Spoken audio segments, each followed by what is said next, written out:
Hello friends, कैसे हैं आप सब लोग? अच्छे। आराम से अच्छे हो, है ना? पढ़ाई करी घर पे? यस। बढ़िया। तो कल जो पढ़ाया था वो सारी बातें समझ में आई? यस। चलिए, प्रतिशत के बारे में पढ़ाया था कल, है ना? यस। तो समझ में आ गया ना प्रतिशत Yes, क्या होते हैं, yes. कैसे सवाल करते हैं? यस। घर पे कितने पढ़ाई कर रहे हो? 1 घंटा। 1 घंटा तो कम पड़ता है यार मेरे भाई। यस। कम से कम 4 से 5 घंटे। अब तो हमारे वार्षिक परीक्षा हो चुकी है, नहीं है ना? नहीं हुई। एक पेपर बाकी है, हो जाएगा, कोई बात नहीं। लेकिन फिर भी ऐसा तो है नहीं तुम उस पेपर के चक्कर में 10 घंटे पढ़ाई कर रहे हो, नहीं। है ना? अभी बिल्कुल तो फ्री हो, उसमें भी आधा 1 घंटा ही बस। है ना? Yes. तो ज्यादा समय इसमें तो Yes. बहुत जल्दी पेपर आने वाला है तुम्हारे। एडमिट कार्ड निकाल लिया सब लोगों ने? निकालो निकालो, एडमिट ऑनलाइन की दुकान पे निकल जाएगा, है ना? हो गई। जिस फॉर्म जो तुमने फॉर्म भरा था हाँ ना, सर, हाँ लेते हो। हाँ, हाँ। वो फॉर्म लेकर के जाना, तो वो एडमिट कार्ड निकाल देंगे तुम्हारा, ठीक है? उसमें कोई त्रुटि होगी तो सुधार भी हो जाएगा, अभी सेंटर का पता चल जाएगा कहाँ आया, है ना? तो चलिए, आज हम बात करने वाले हैं लाभ और हानि। कौन सवालों की बात करने वाले हैं? लाभ और हानि। जानते हो? अच्छा, लाभ होना अच्छी बात है, हानि होना अच्छी बात है? लाभ। हानि क्यों नहीं? हानि तो दूसरा की नुकसान होता है, दूसरा का होना मजा आता है। जो वैसे है ना? उनके लिए देखिए, हर व्यक्ति कोशिश करता है कि उसको लाभ हो। यस। अब लाभ का मतलब क्या होता है कि कोई भी सामान जब हम 100 रुपए में खरीदते हैं तो उसे 100 रुपए से ज्यादा कीमत पर जब बेचते हैं, है ना, तो लाभ होता है। यानी कि कोई भी वस्तु हमने 100 रुपए में खरीदी है और हम उसको 110 रुपए में अगर बेच रहे हैं तो हमें 10 रुपए का फायदा मिला। समझ में आ रहा है? तो उससे क्या होगा? लाभ। लेकिन कोई वस्तु अगर अपन 100 रुपए में खरीद करके उसको अगर 90 रुपए में बेचते हैं तो 10 रुपए का नुकसान होता है, यानी कि हानि होती है। यहाँ तक बात समझ में आई? यस। चलिए, तो इसके लिए सूत्र है कि लाभ और हानि के लिए, तो लाभ जब निकालना होता है अपने को, तो लाभ बराबर आता है विक्रय मूल्य, है ना, माइनस क्रय मूल्य। समझ में आ रहा है? तो क्या होता है? लाभ होता है। समझ में आ रहा है ना? विक्रय मूल्य माइनस क्रय मूल्य, तो लाभ होता है। ठीक। अब लाभ का प्रतिशत, जैसे हमने कल प्रतिशत निकाला था ना, उसी प्रकार से अगर बोलता है कि लाभ का प्रतिशत निकालते हैं तो क्या होता है ना? तो लाभ का प्रतिशत का सूत्र क्या होगा? लाभ गुणित 100 बटा क्रय मूल्य। समझ में आ रहा है? लाभ गुणित 100 बटा क्रय मूल्य। समझ में आ गया, है ना? अब देखिए, कभी कभी क्या होता है कि प्रश्न में डायरेक्ट बोल देता है और लाभ का प्रतिशत निकालने के बोल देता है। तो अब लाभ का प्रतिशत जब आप लोग निकालते हैं तो पहले आप लोगों को ये सूत्र लगा करके लाभ निकालना अनिवार्य होता है। समझ में आ रहा है? नहीं तो फिर सवाल गलत हो जाता है। लाभ मिलेगा नहीं, जब तुम्हारे पास लाभ आएगा तभी तो आप लाभ का प्रतिशत निकालोगे, कहां से निकालोगे? ठीक है। उसी प्रकार से जब हानि की बात आती है तो हानि के लिए कितना? क्रय मूल्य माइनस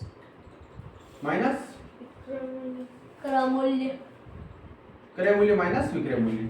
ठीक है। यानी कि कोई भी वस्तु हम 100 रुपए में खरीद करके उसको 90 रुपए में बेच देते हैं तो 10 रुपए का हमें नुकसान होता है, हानि होती है ना? उसी प्रकार से जिस प्रकार से लाभ प्रतिशत निकाला, उसी प्रकार से अगर अपन हानि प्रतिशत निकालते हैं तो हानि गुणित 100 बटा क्रय मूल्य। समझ में आ रहा है? इसी प्रकार से तुम्हारे लाभ और हानि के सूत्र आते हैं। अब हमारे सामने कुछ सवाल है, 2-4 सवाल हम करके देख लेते हैं, समझ में आ जाएगा। ठीक है। ये सूत्र तो आप लोग को की किताब में है, लिख लेना, मैं इनको भी मिटा देता हूँ, है ना? समझ में आ रहा है ना? ये बात समझ में आ गई सारी? चलिए, अब इधर ध्यान दीजिए, हम अगला सवाल करते हैं। प्रश्न क्रमांक पहला, है ना? प्रश्न क्रमांक यानी सवाल क्रमांक पहला क्या बोल रहा है अपनों से?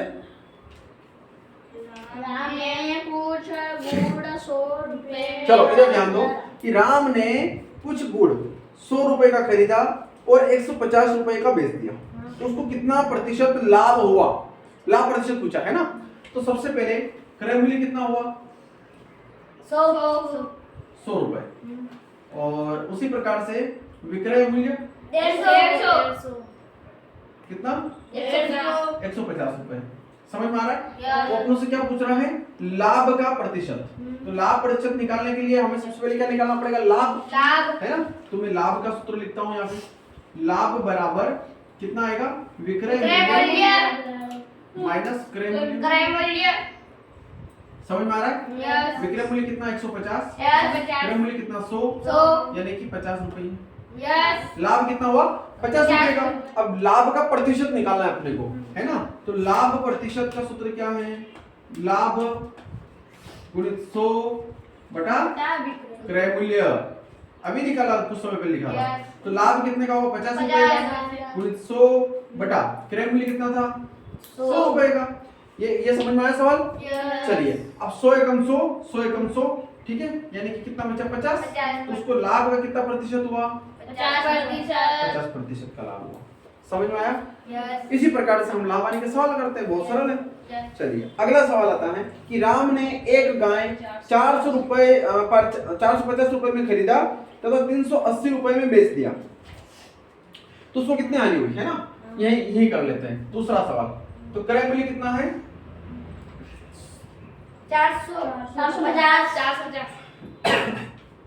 450 रुपए, और विक्रय मूल्य कितना है ना, कौन सा है क्रय मूल्य। यहाँ तक समझ में आया। अब देखो यहाँ से अंदाजा लगा सकते हैं आप लोग कि क्रय मूल्य ज्यादा है विक्रय मूल्य कम है, यानी कि हानि हुई है ना। तो सबसे पहले क्या करना पड़ेगा, हानि निकालना पड़ेगा। तो हानि बराबर क्रय मूल्य, है ना, माइनस विक्रय मूल्य। तो क्रय मूल्य कितना है 450, विक्रय मूल्य कितना है 380। तो हानि कितनी हुई 70 रुपए। पक्का। कैसे हुआ, इसको इसमें से घटा दिया, है ना। तो 70 रुपए का हानि हुई। अब उसने अपनों से हानि का प्रतिशत पूछा, सिर्फ हानि पूछी, बस 70 रुपए की हानि हुई। ठीक है, समझ में आ रहा है। बहुत बढ़िया। अगला सवाल क्या बोलता है कि एक दुकानदार को 4 रुपये 50 पैसे प्रति मीटर के भाव से लट्ठा बेचने पर 10% की हानि होती है, तो लट्टे का क्रय मूल्य अपने को बताना है ना। लट्टा से मतलब एक प्रकार से ये जो होता है ना हण जो जिससे रस्सी बनाते हैं, उसी टाइप से, है ना।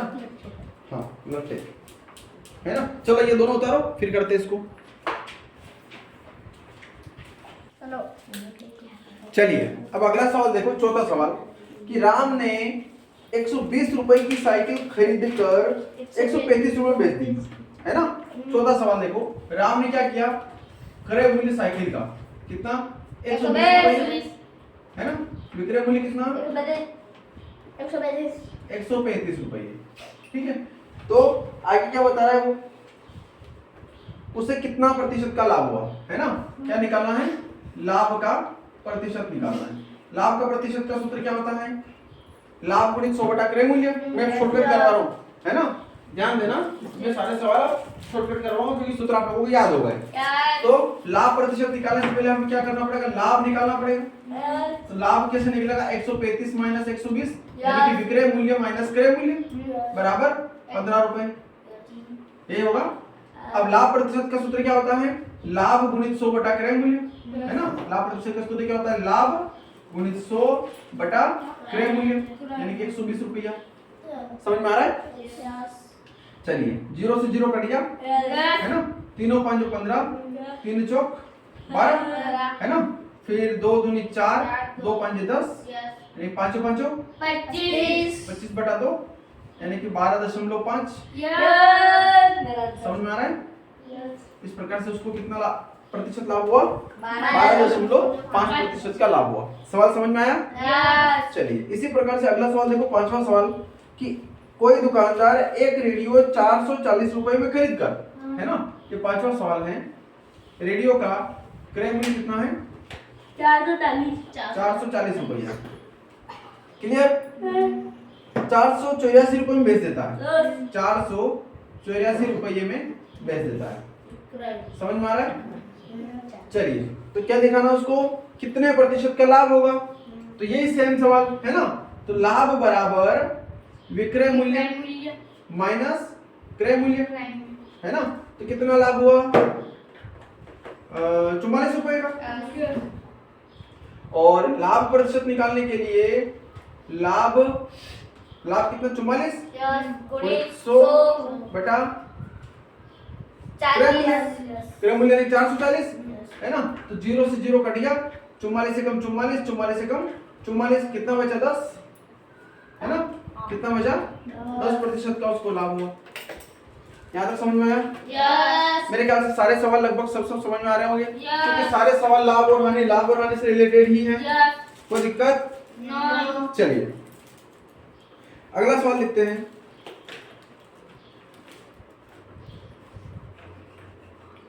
सातवां सवाल, है ना? सातवां सवाल देखो, सातवां सवाल कुछ अलग तरीके से आया है लेकिन है सरल। राम ने 500 रुपए में खरीदी हुई गाय, है ना, तो क्रय मूल्य हुआ कितना? 500 रुपए। समझ में आ रहा है? यस। लाभ का प्रतिशत कितना हुआ? 15% हुआ। ठीक है, तो अपने को क्या निकालना है? विक्रय मूल्य निकालना है। यहाँ तक समझ में आया? यस। अब आप मुझे बताइए कि विक्रय मूल्य का सूत्र होता है लाभ बराबर विक्रय मूल्य माइनस क्रय मूल्य, या फिर हानि बराबर क्रय मूल्य माइनस विक्रय मूल्य। लेकिन यहाँ पर तो कुछ अलग ही दिख रहा है, लाभ का प्रतिशत दिया है और क्रय मूल्य दिया है। अब ये कैसे होगा? ये ऐसे होगा कि जिस सूत्र में हमें लाभ प्रतिशत और क्रय मूल्य दिख रहा हो, समझ में आ रहा है ना? जिस सूत्र में हमें लाभ प्रतिशत और क्रय मूल्य दिख रहा है, वहां से हम क्या करेंगे? लाभ निकालेंगे, और लाभ निकालने के बाद में सूत्र लगाएंगे विक्रय मूल्य माइनस क्रय मूल्य। तो वहां से हमारे पास में क्या निकल कर क्या आ जाएगा? विक्रय मूल्य। कैसे आएगा? देखिए इस बोर्ड पे लाभ प्रतिशत कितना दिया उसने? 15।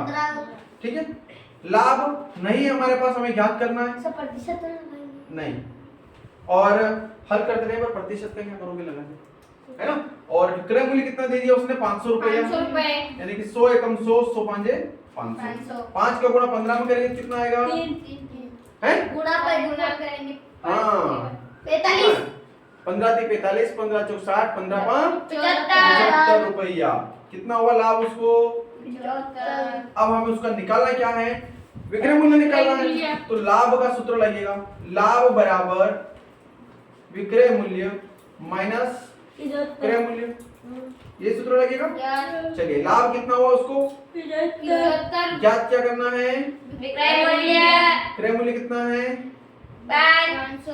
500। तो विक्रय मूल्य को हम बराबर से उधर भेज देंगे, तो 75 प्लस 500 बराबर 575। विक्रय मूल्य कितना हो जाएगा? 575 रुपया। उसका कितना हुआ? विक्रय मूल्य हुआ। समझ में आ रहा है? इस प्रकार से हम इस सवाल को बहुत आसानी से कर सकते हैं। चलिए सातवां सवाल था, है ना? आठवां सवाल इसी प्रकार का है, देख लेते हैं, है ना? Same to same. मैं तो इस प्रकार से सवाल इसलिए करवाता हूं कि इनकी परीक्षा में आने की संभावना लगभग बहुत ज्यादा होती है। आठवां सवाल देखो, हरि ने एक बेल 480 रुपए में खरीदा, तो क्रय मूल्य कितना हुआ उसका? 480 रुपया। समझ में आया? चलिए आगे बता रहा है कि उसे कितने में बेचेगी, यानी कि विक्रय मूल्य निकालना है। क्या निकालना है? विक्रय मूल्य। कितने में बेचेगी उसको? 12% का लाभ हो जाए। तो लाभ का प्रतिशत कितना दे दिया उसने? 12%। यहाँ पर भी सेम था। चलिए इसी प्रकार का सूत्र लगाते हैं, कौन सा वाला? लाभ प्रतिशत का, है ना? तो लाभ प्रतिशत बराबर लाभ गुणित 100 बटा क्रय मूल्य। समझ में आ रहा है? लाभ प्रतिशत कितना है? 12। लाभ हमें ज्ञात करना है। क्रय मूल्य कितना है? 400 से गुणित 100। 0 से 0 कट गया। Yes. समझ में आ रहा है? 48 का गुणा इधर 10 बटे में चला जाएगा, यानी कि 12 गुणित 48 बटा 10 बराबर लाभ। समझ में आ रहा है? चलिए 10 का भाग ऊपर देना है ना? पहले तो काम करो, गुणा कर लो।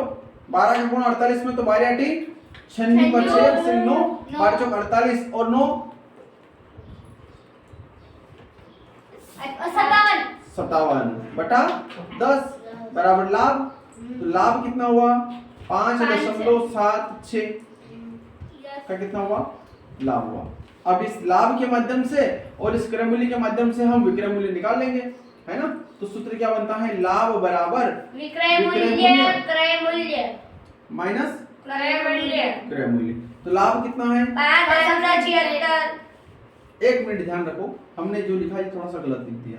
हम 10 का भाग अगर लगाएंगे ना, तो यहाँ पाएगा ना दशमलव, 7 6 के बाद में आएगा यहाँ पे 57 रुपया 6 पैसा। तो लाभ कितना हुआ? 57.6 विक्रय मूल्य हमें ज्ञात करना है। क्रय मूल्य कितना हुआ 480 रुपया। हम इसको इधर भेजेंगे तो 57.6 प्लस 480 बराबर विक्रय मूल्य। समझ में आ रहा है? अब जोड़ोगे कैसे आप लोग 57.6 और 480 आप लोग यहाँ पर लिखोगे दशमलव से पहले। ऐसा नहीं कि 480 पूरा नीचे लिख तो गलत हो जाएगा। समझ में आ रहा है कि नहीं आ रहा है? Yes. हाँ तो 6 7 8 और 5 13 का 3 80 ले 4 और 1 5 यानी 537 यस सर आंसर है ना सर जीरो 537 लगेगा आगे। अरे कोई फर्क नहीं पड़ता 537.60 रुपया उसका विक्रय मूल्य होगा। समझ में आ रहा है? सवाल समझ में आया मेरे भाई? अब हो जाएंगे आगे वाले सवाल? यस बहुत बढ़िया है ना। तो इसके अंतर्गत मैंने क्रय मूल्य और विक्रय मूल्य के सवाल को बता दिया है कि कैसे लाभ होता है, कैसे हानि होता है, कैसे लाभ प्रतिशत का सूत्र निकालते हैं, कैसे हानि प्रतिशत का सूत्र निकालते हैं। तो आप लोग आराम से निकाल सकते हैं। और एक और बात ये थी कि आप सभी के नवोदय विद्यालय की जो आप परीक्षा देने जाओगे तो वहां का जो प्रवेश पत्र होता है जिसको अंग्रेजी में एडमिट कार्ड बोला जाता है वो डल चुका है। ऑनलाइन के माध्यम से आप एमपी ऑनलाइन कियोस्क के माध्यम से आप प्रिंट आउट निकाल करके उसकी जांच पड़ताल कर सकते हैं। उसको अभी निकालने का फायदा यह है कि उसमें किसी भी प्रकार की कोई छोटी मोटी त्रुटि होती है तो वो स्कूल के माध्यम से आप लोग उसका समाधान निकाल सकते हैं। ठीक है ना। तो उस एडमिट कार्ड को निकाल लें, एक बार अपने स्तर से चेक कर लें ताकि अपने को संतुष्टि हो जाए कि हमारा रिजर्वेशन वहां पर पक्का हो चुका है। समझ में आ गई बात? चलिए आज के लिए इतना ही। धन्यवाद। आप लोग भी बैठ के करिए। ऑनलाइन वालों के लिए धन्यवाद दिया हमने।